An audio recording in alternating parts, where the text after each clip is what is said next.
Magandang araw mga kasolar. So muli tayo nagbabalik. Ang inyong kasolar, si Solarens. Ayun mga kasolar, andito tayo kay Sir Burley Pangilinan. Siya ang ating client at si Sir Burley Pangilinan ay kasalukuyang nagbakasyon lang sa Pilipinas. Yes, sir. At siya ay nagtatrabaho sa UAE. Sir, kailan kayo nag-start na nagkaroon ng interest sa solar? Actually, sir, matagal-tagal na ako may interest sa solar. So, nanonood-nood lang ako kung paano siya nagwo-work, kung paano ka makakatipid sa kuryente, ganun. Tapos, sa YouTube lang. Okay. Tinitingnan ko kung magkano magagastos, kung magkano yung matitipid. Oo. Hanggang dumating sa time na nakita ko yung video nyo.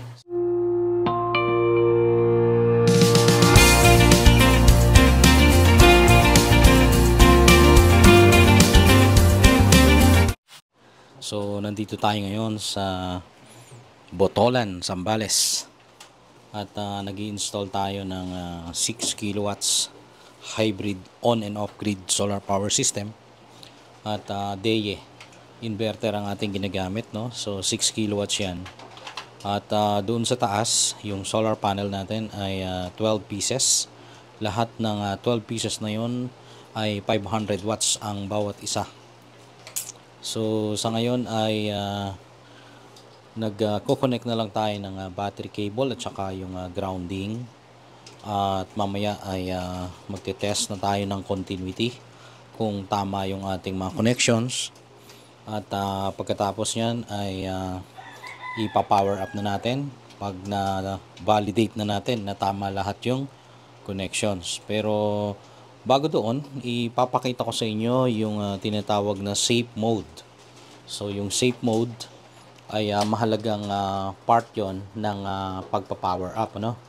Part ng commissioning para sa complete process ng installation nang hindi tayo magkamali, ano? At yung magiging lag ng error ay magiging malinis.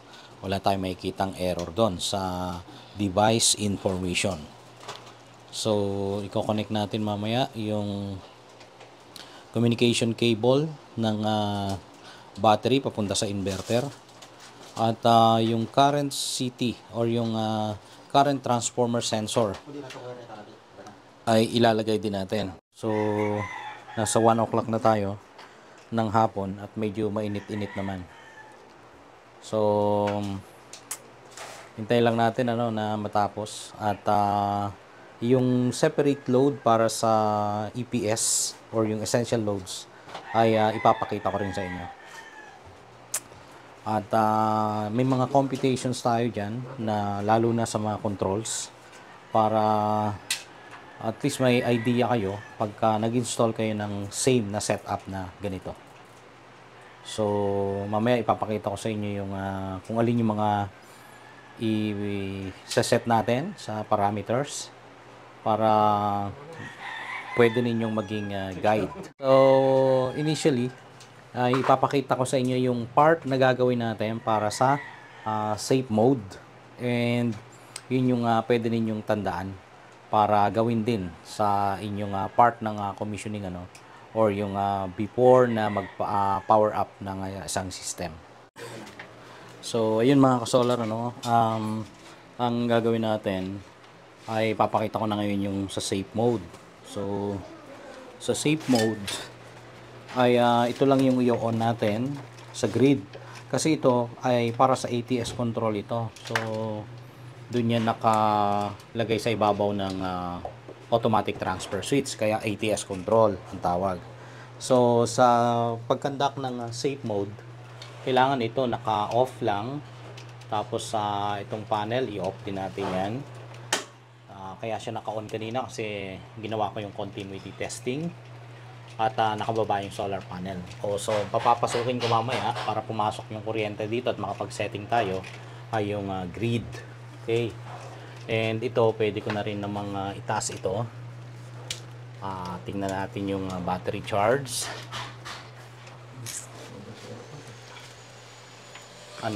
Patayin muna doon pag magko-connect yan. So, ito yung voltage. tingnan natin yung capacity.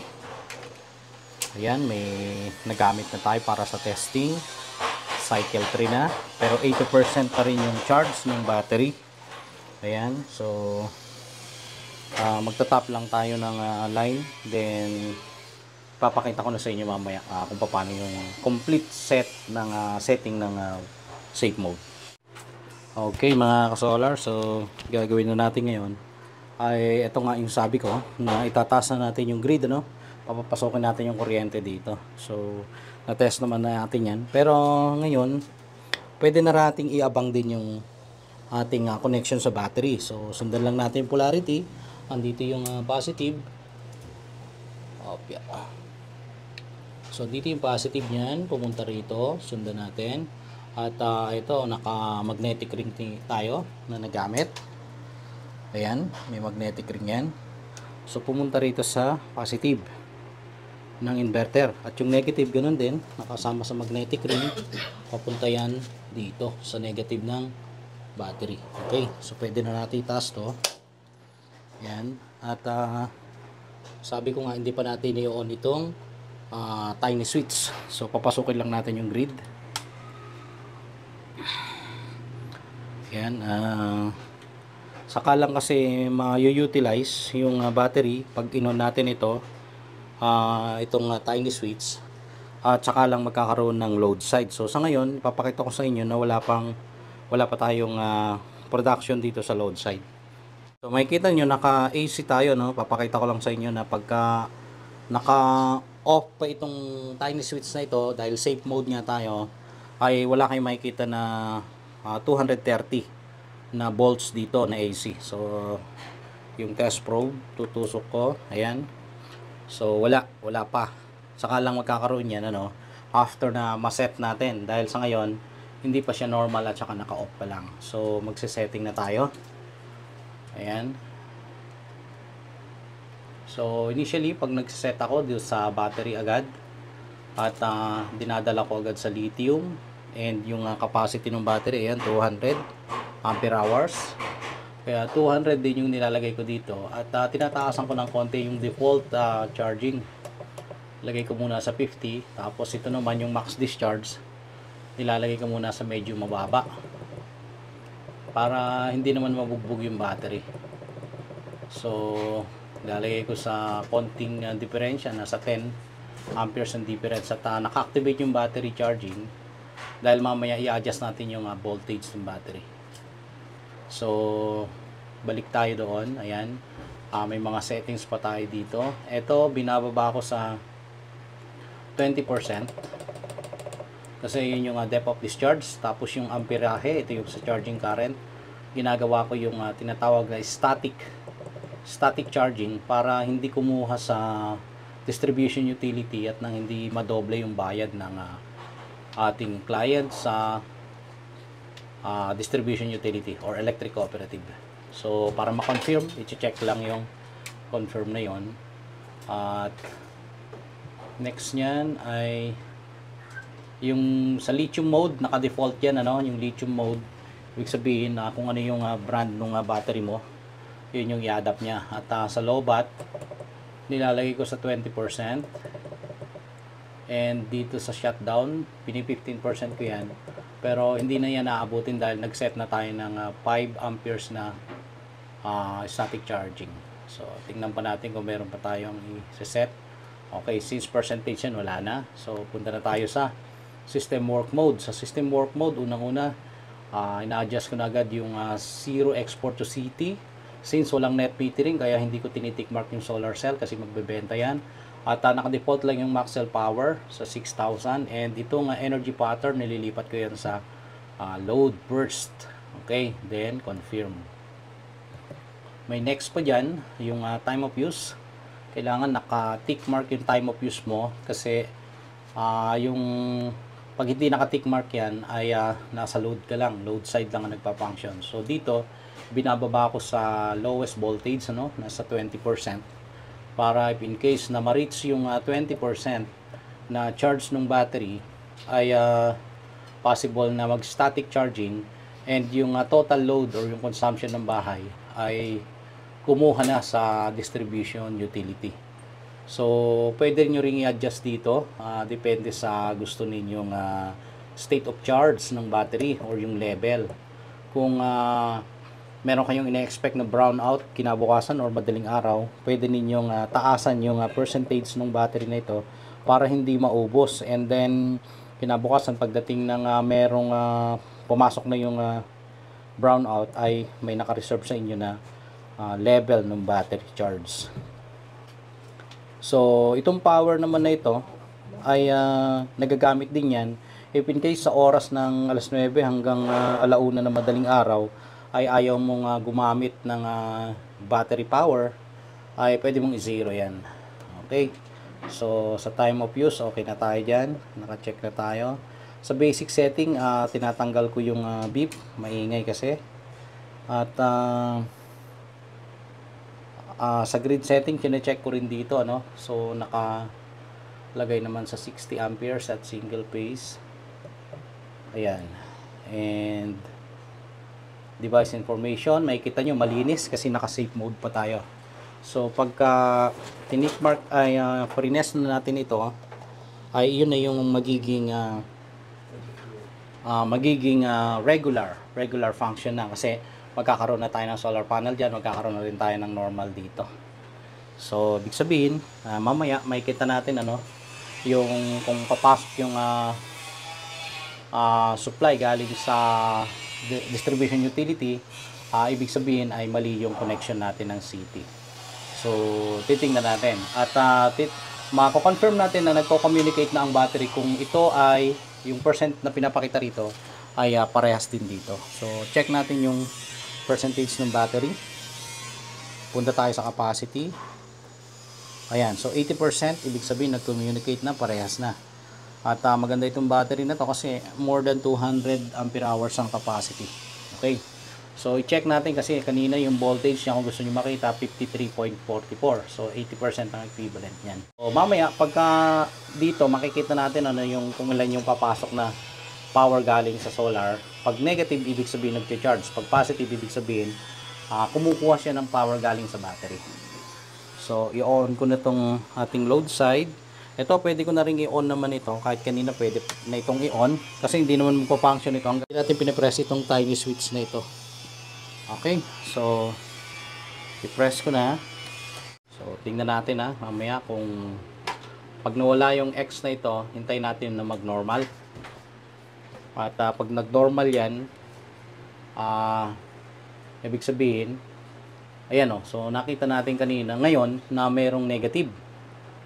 So, nag-connect na yung ating grid, pero ibig lang sabihin na baliktad, at zero pa. So, babalik na rin natin dito na sa ating connection, sa HM, yung connection ng ating city sensor.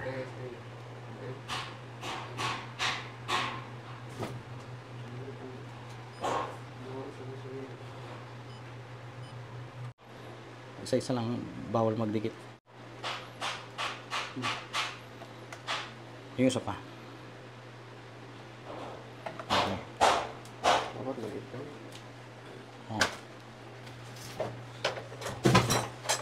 Tutok mo mabuti. Ayan.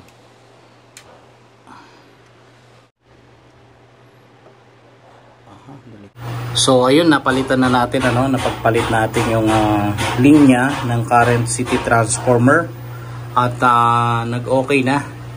So nag-normal na rin dito at yung battery power natin ay sinusupply na yung load, yung consumption. So 580 yan, pero papapasokin ko ngayon yung sa solar panel at titignan natin yung production. Ayan, PB1, PB2. Unahin ko sa PB1.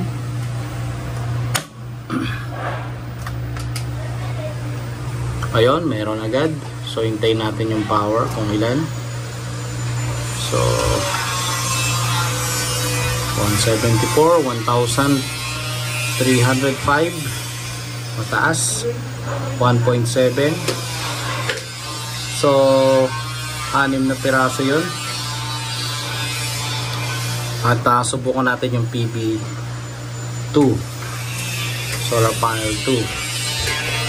So So ayun, mayroon na ring 281 volts. Ayan.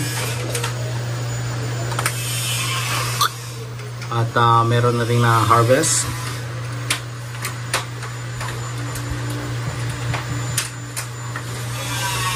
So medyo mahina pa.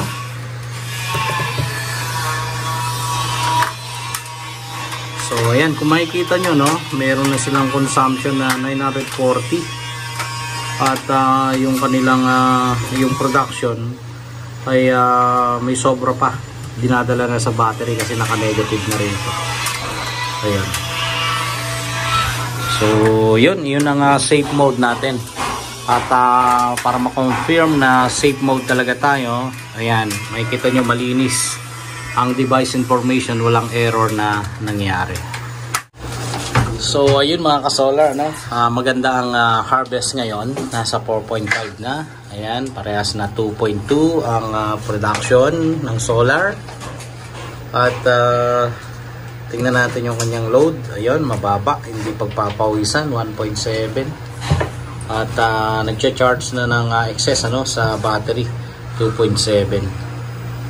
So good to go na to mga ka-solar. Okay na, tingnan natin yung amperahe. Ayan, 48 yung charging current. Ayan. So tumataas pa lalo yung kanyang production. Ayan.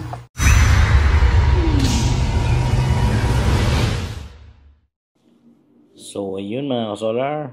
Ayun, at tapos na tayo, no? Naglagay na tayo ng mga cover. So ready na talaga.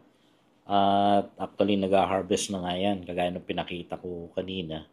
So ayan yung automatic transfer switch. In case ng brownout, mag-change sa selected appliances na pwedeng paandarin base nga sa emergency power system na available dyan sa inverter. At yung available na EPS na yon ay mayroong isolation box. So may distribution box separately para sa EPS. At yan ay nakakonect sa load side. So ito ngayon, ang nakakonect dyan ay isang aircon, ayan, na inverter type. At dito natin nilagay yung CT sensor, ayan yung linya. So, yung mga yan na nandiyan sa metal box ay para sa grid lines. So, bilang pangwakas, interviewin muna naman natin ng may-ari na isang OFW at tiniming lang ang kanyang bakasyon para matapos ang kanyang system. Ayun mga ka-solar, dito tayo kay Sir Burley Pangilinan. Siya ang ating client at si Sir Burley Pangilinan ay kasalukuyang nagbakasyon lang sa Pilipinas. Yes sir. At siya ay nagtatrabaho sa UAE. Sir, kailan kayo nag-start na nagkaroon ng interest sa solar? Actually sir, matagal-tagal na ako may interest sa solar. So nanonood-nood lang ako kung paano siya nagwo-work, kung paano ka makakatipid sa kuryente, ganun. Tapos sa YouTube lang. Okay. Titiyan ko kung magkano magagastos, kung magkano yung matitipid. Oo. Hanggang dumating sa time na nakita ko yung video nyo. Sa video. So, ibig sabihin sa YouTube channel YouTube, nyo na yeah. kita. Apa. So, doon sa pag-select sa amin, meron pa kayong mga ibang referan, halimbawa, yung magpapakot, mga ganon. Actually sir, kasi nakita ko yung pinakamalinis na gawa.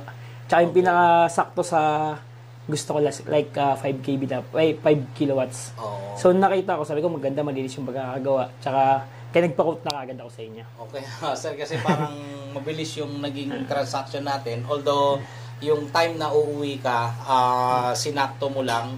Sir. At tinake chance natin yung pagkakataon na 2 weeks lang yung ating bakasyon. Nagawa na natin. Sir. So na-mention ko naman sa'yo na 3 days ang pinaka-maximum. Maximum time.